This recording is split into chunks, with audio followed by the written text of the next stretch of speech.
In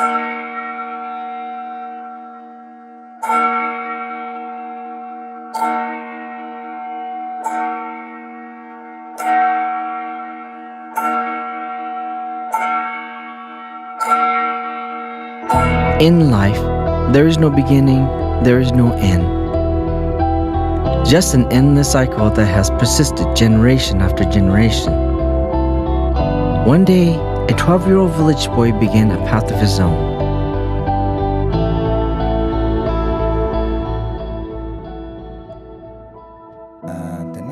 I was born in the year 1972 in a remote village in Mugu district of Nepal, located on the border between Tibet and Nepal.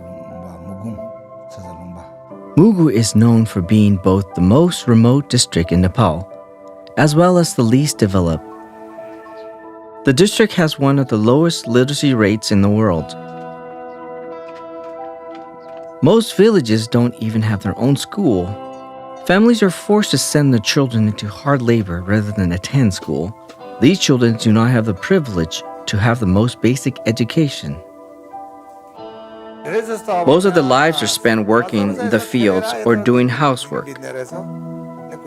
They wake up 5 in the morning and work until evening hours without receiving any income.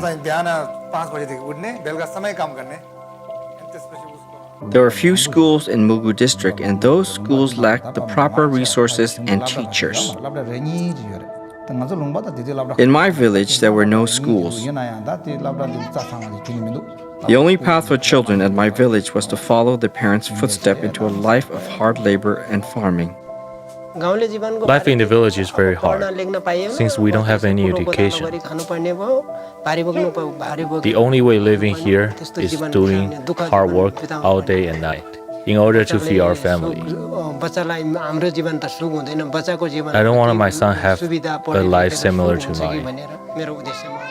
The children of Mugu village grow up with no formal education and are unable to find jobs outside of the village. This results in Mugu village falling into a vicious cycle of poverty from generation to generation. When I was 12 years old, a senior monk visited our village and took me to Sanchan Monastery in Kathmandu. My father sent me to a monastery to study Buddhist teaching under His Holiness Lyogo Khinche Rinpoche, a great master of Tibetan Buddhism. From then on, I lived at the monastery for 14 years. When I met His Holiness Lyogo Khinche Rinpoche, he had such a wonderful vibe around him that for a second I thought he was God who appeared out of nowhere in my life. At the monastery, we were only required to learn Buddhism. There was no education in modern language like English or Nepalese. Without the ability to properly read and write English, it is very hard to survive in this world. For example, when uneducated people from my village travel to cities, they face difficulties finding good paid work. At Chichen, my master taught us the importance of developing compassion within ourselves and for others. After His Holiness passed away and went to Nirvana, I continued his ideology and began my own journey of helping others in need.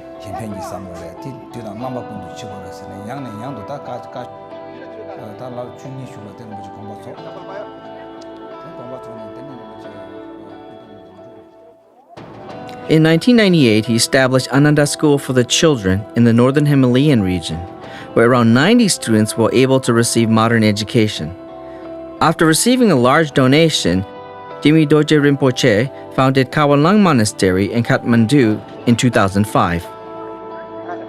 The monastery acted as a boarding school and was able to take in more orphans, underprivileged children, along with several monks. The new monastery was now able to start providing food and shelter for the children, along with Buddhist teachings. The aim of this monastery is to provide needy Himalayan children with access to free education, food, and quality health services. Education includes Buddhist philosophy and also modern subjects like English, science, computers, mathematics, etc. If the children want to leave Lamahood, they will need more than just Buddhist teachings to succeed. I want the children to spread their knowledge back to the villages and support their families. If they are unable to do that, then at least their lives will be worthwhile. That is my wish. Since opening its doors in 2005, Rinpoche continues to accept new children into Khawalung Monastery each year. Many of the children taken in by our monastery were orphaned by the April 2017 mega earthquake, which took over 9,000 lives. Due to the lack of funds, there are currently only 60 young monks living at the school. There are many children from rural villages that want to attend, but sadly, most must be turned away due to limited resources at the school. The Khawalung Monastery wishes to acquire more funding to take in more children from numerous poor villages in the Himalayan region. Our monastery faces financial difficulties from time to time. It has been hard to provide our monks with proper clothes to wear, food to eat, and books to read. Due to the monastery's funding problems, the temple can only provide the most basic primary school education. Because of a shortage of teachers, more advanced students are assigned to teach younger children. Despite a willingness and ability to learn more, older children cannot continue the studies to the next level. With additional funding, the school will be able to buy new books, hire more teachers, and provide higher level classes. After 30 years, I went back to Mugu district and found no improvement in conditions compared to when I was a child. Anyone would be surprised that there are still children living without proper clothing, hospitals, or schools. Seeing them live in 17th century condition is very hard to bear. However, Rinpoche does not want the children's future to be like this. He hopes that in addition to learning Buddhist teaching, these children can have a complete higher education. Every child is like a seed. As long as you cultivate it patiently, it will grow into a large tree and then continue to spread more seeds for the future. Who knows? These monks might even change the world someday. I will share my knowledge of what I've learned here. When I grow up, I will become a teacher and teach other people in my village. I will teach them how to become a good person, just like how Rinpoche taught me. There are many villages in the world that are as poor as Mugu village, where the children cannot receive a good education and are caught in a cycle of poverty and pain. For the past few years, Rinpoche and many compassionate people try to provide as much help as possible in order to change the children's path. If I weren't at Khawalung, I would have never acquired the well-rounded education I needed to succeed in life. Instead, I would be working in my village as a laboring farmer.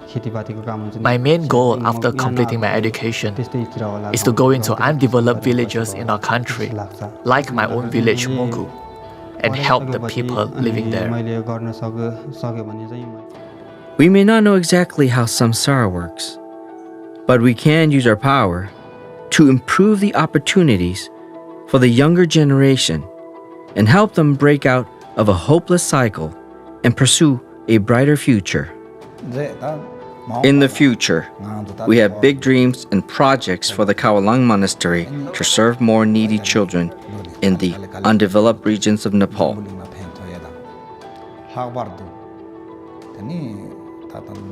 It is difficult to achieve this dream, but I believe that it will happen one day.